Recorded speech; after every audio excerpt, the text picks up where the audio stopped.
Guys, nakikita nyo ba yan? OMG, so kilig. Hey guys, this is Min. Ngayong araw, we are going to explore Mount Fuji and Lake Kawaguchiko Scenic Spot.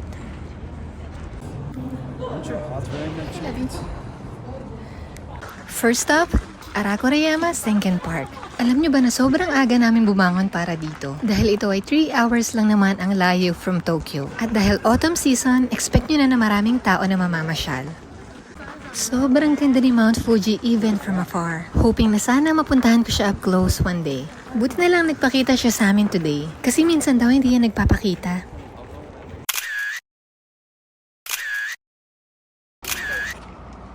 So syempre of course yung palagi niya nakikita sa aking mga vlog, Lovey, ang aking travel buddy. So yun na nga guys, after nung una naming destination, ngayon papunta na kami sa susunod. Sobrang ganda ng snow-capped Mount Fuji, no? Itong bridge naman na to ay madadaanan mo pabalik ng station. Sobrang ganda rin ng kulay. Pagkarating nga namin sa next destination ay kumain kaagad kami sa Kanjukuya. Hindi ko na guys nakita yung name ng in-order namin pero ang laki ng servings nila. Ito nga pala yung in-order ko. Tapos eto naman yung in-order ni Lovey. At dahil gutom na gutom ako nung mga oras na to, ina-expect ko nga na meron silang rice. At yung na-order ko nga ay para siyang sinigang na pinakbet style, na merong noodles. So syempre dahil marami kaming gustong puntahan, after namin kumain ay umalis na kami kaagad. So dito sa Kawaguchiko Music Forest, nagpunta lang kami pero hindi na kami pumasok talaga. So ayun na nga, nag-video na lang ako dito sa labas. And welcome to our last destination, Lake Kawaguchiko. So dito sa Lake Kawaguchiko, sobrang daming spot na pwede nyong pagpicturean. Halos lahat Instagrammable talaga. So yun na nga guys, para sa mga pupunta dito sa may bungad, hindi pa masyadong pula yung mga dahon nila. Pero pagtawid nyo ng tulay, sobrang ganda.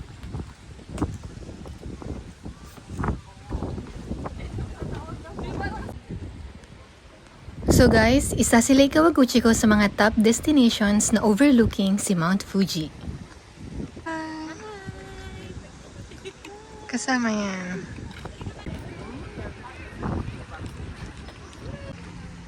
Grabe diba, sobrang ganda ng view.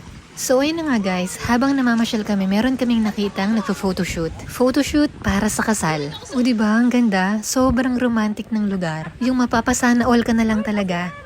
Sana all! Parang ang ganda nun, no? Picture ng kasal nyo. Kita si Mount Fuji, tapos autumn pa. Ayan tuloy, napapicture tuloy kami. Ingitera yarn. Sobrang ganda ni Mount Fuji. Sana madala ko dito yung pamilya ko next time. Yun ay ang aking mama, papa, at saka ang aking kuya. Kaya sana, more blessings sa atin next year.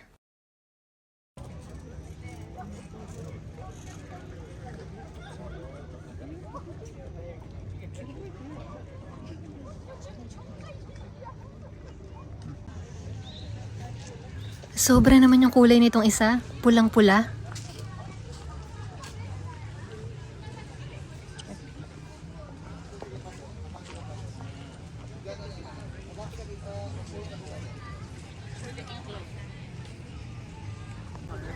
So sobrang laki na ng pinagbago ni Lovey. Dati hindi ko talaga siya makasama sa mga videos ko.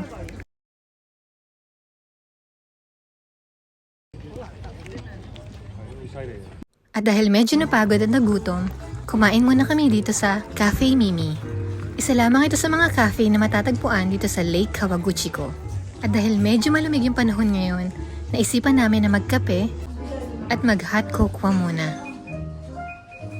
So base sa observation ko, ang Cafe Mimi ay isang malaking bahay na kinonvert nila into restaurant and cafe. So base sa mga nakadisplay na picture dito, parang maganda rin dito kapag cherry blossoms.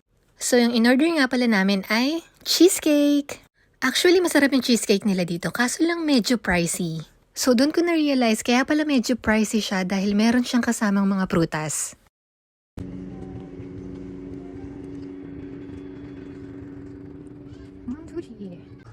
Kapag nag-e-enjoy ka talaga, sobrang bilis ng oras, no? Feeling ko nga parang kararating lang namin kanina, tapos ngayon gabi na. At dahil medyo napaaga nga kami nagpunta dito sa Lake Kawaguchiko, Halos yung ibang mga dahon ng mga puno ay kulay green pa.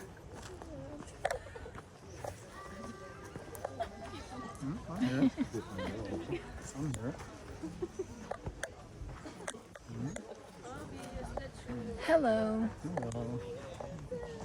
What's my intro? Hey, that's me. My baby is now not shy. At dahil eto na nga yung last destination namin, after nito ay uuwi na kami. So pagkatapos nga namin doon sa hilera ng mga puno, o di ba parang Pinas lang, meron din sila ditong parang Tiangge. Actually, maraming mga magagandang gamit, kaso hindi ko na rin naman nakuhang bumili dahil hindi ko rin naman sila gagamitin. So guys, salamat sa pagsama sa pamamasyal sa Lake Kawaguchiko Mount Fuji Tourist Spot ha. Ipapasyal ko ulit kayo sa susunod. Bye-bye!